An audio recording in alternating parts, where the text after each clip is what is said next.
Hello guys, नमस्कार। स्वागत है आपका मेरे इस यूट्यूब चैनल पे। तो आज जो मैं वीडियो लाई हूँ उसका टॉपिक है यूपी पीसीएस प्रीलिम्स या यूपी पीसीएस की तैयारी ज़ीरो से मंजिल तक हमको कैसे शुरू करनी है।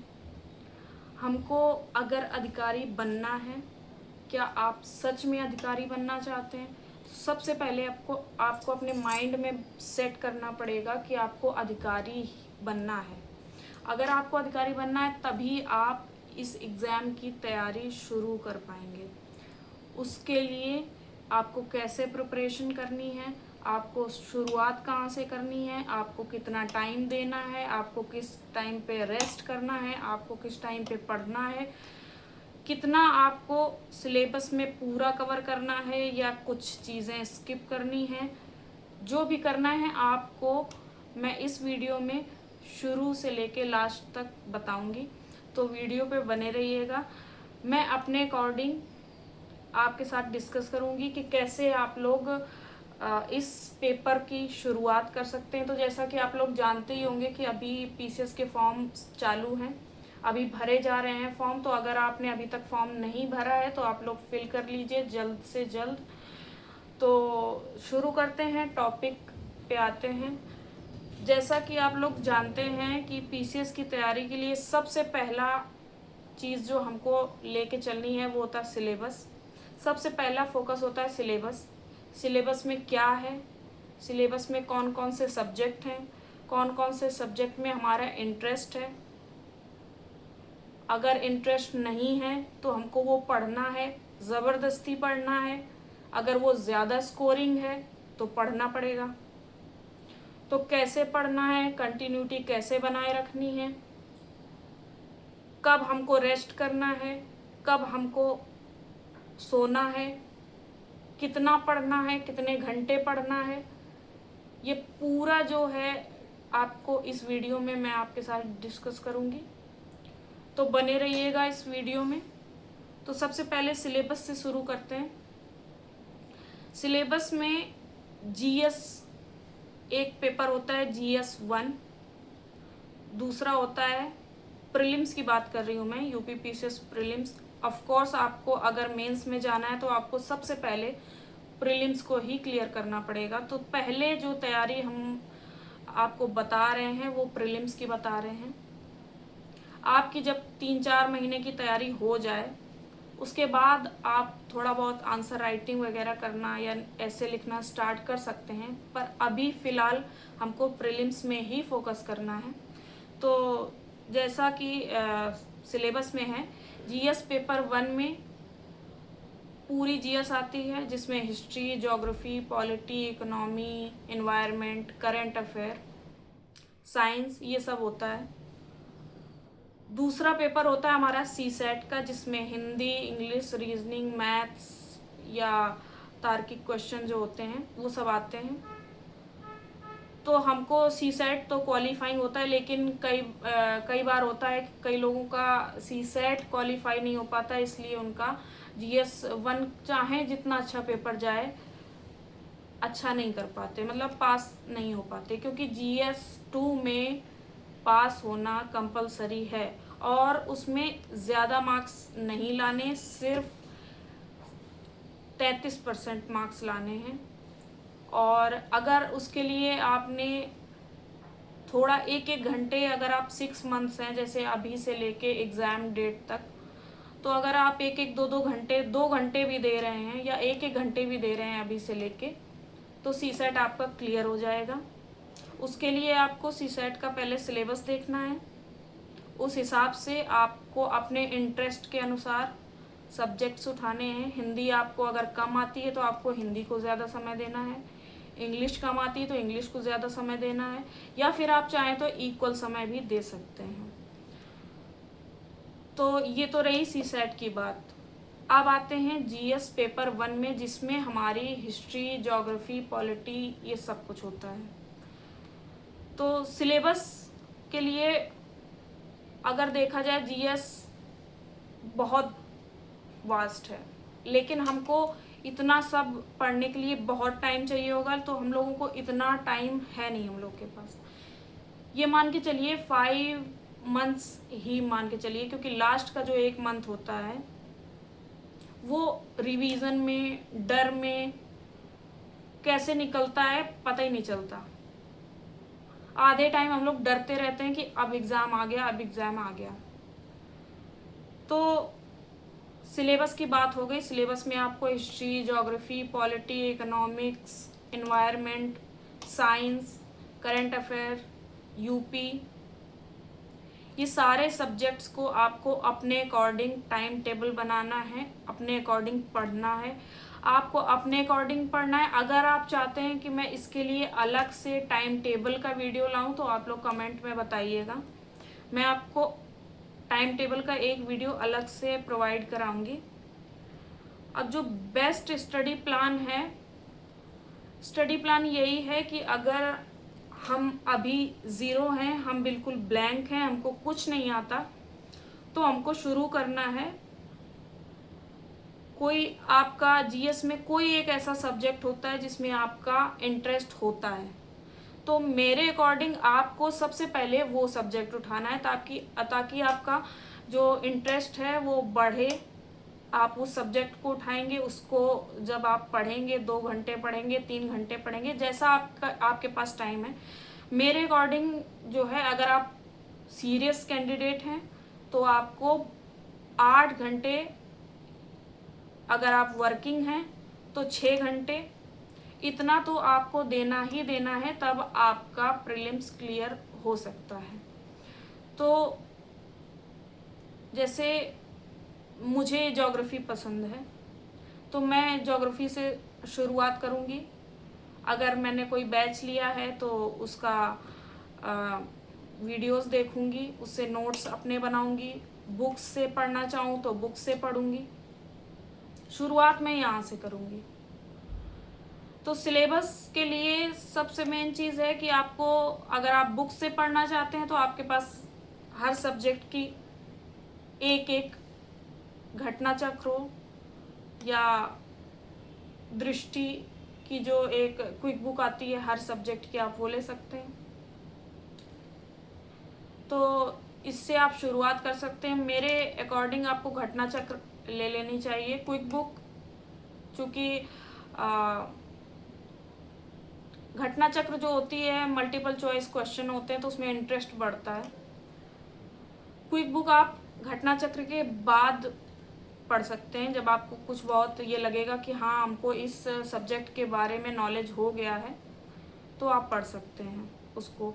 वैसे क्विक बुक मेरे हिसाब से बहुत अच्छी बुक्स हैं, और कई लोगों ने बोला भी है, टॉपर्स ने, क्विक बुक के बारे में। घटना चक्र सभी बोलते हैं, आपको पढ़नी भी चाहिए, पढ़ेंगे भी आप लोग। तो ये तो रही सिलेबस की बात।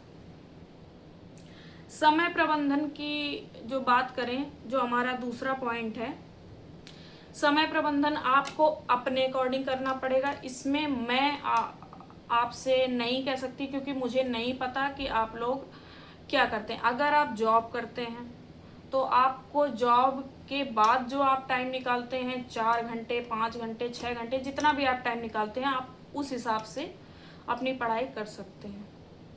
अगर आप एक हाउसवाइफ हैं तो आप सारे काम निपटा के, अगर आपके पास छोटा बच्चा नहीं है और आपके पास समय मिलता है, तो आप सारे काम निपटा के पढ़ सकते हैं।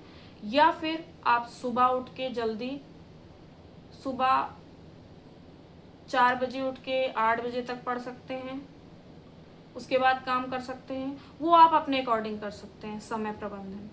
अगर आप स्टूडेंट हैं, हॉस्टल में रह रहे हैं, तो आपके पास टाइम ही टाइम है। आपको कम से कम 8 घंटे पढ़ना ही है, और शुरू में आपको ज़्यादा सारे सब्जेक्ट नहीं उठाने हैं। ये कई बार कई लोग गलती करते हैं कि सारे सब्जेक्ट उठा लेते हैं, उससे दिमाग में एकदम प्रेशर पड़ता है, तो ध्यान डिस्ट्रैक्ट होने लगता है, फिर हमारा ध्यान पढ़ाई करने का होता ही नहीं। तो उसके लिए सबसे पहले आपको 2 या 3 सब्जेक्ट उठाने चाहिए। तो मेरे हिसाब से अगर आप हिस्ट्री उठा रहे हैं, ज्योग्राफी उठा रहे हैं, पॉलिटी उठा रहे हैं, तो आप 2-2 घंटे तीनों को दीजिए। करंट अफेयर की बात करती हूँ जिसका वेटेज सबसे ज़्यादा रहता है। करंट अफेयर के क्वेश्चन ही 30 से 35 आते हैं। तो एक तरीके से करंट अफेयर को अगर आप अभी से नहीं पढ़ेंगे तो लास्ट तक आपको बहुत दिक्कत आने वाली है, फिर आपको प्रीलिम्स निकालना बिल्कुल मुश्किल हो जाएगा। तो मेरे हिसाब से करंट अफेयर आप पर डे वाला पढ़ सकते हैं या मंथली वाली जो मैगजीन आती हैं उससे या वीडियो से, जैसा भी आप लोग प्रेफर करें। तीसरा आता है नोट्स कैसे बनाएं। तो नोट्स, चूंकि बुक्स, अगर आप बुक्स से पढ़ रहे हैं तो आप नोट्स, मेरे अकॉर्डिंग आपको नोट्स नहीं बनाने चाहिए, आपको बुक को ही बार बार पढ़ना चाहिए। लेकिन अगर आपने कोई बैच खरीदा हुआ है, किसी बैच से पढ़ रहे हैं, तो फिर आपको नोट्स बनाने चाहिए। उसमें भी आपको ऐसे नोट्स बनाने हैं कि लास्ट में आप उसको 1 दिन में या 2 दिन में जल्दी से रिवाइज कर सकें। एक तरीके से स्मार्ट नोट्स बनाने हैं आपको, शॉर्ट नोट्स, स्मार्ट नोट्स, ताकि उसमें आपका सब कुछ कवर भी हो जाए और आपके ऊपर प्रेशर भी ना पड़े और टाइम भी वेस्ट ना हो। उसके बाद जब आपका कोर्स, जैसे मान लेते हैं हम लोग 3 से 4 महीने में, 5 महीने में, पूरे 5 महीने में मानते हैं हम, आपने आपका कोर्स पूरा कंप्लीट कर लिया।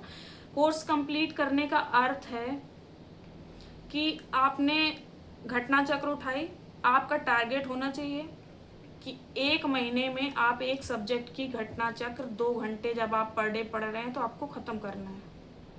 यानी सारी घटना चक्र 3 महीने में आपको ख़त्म कर लेनी है।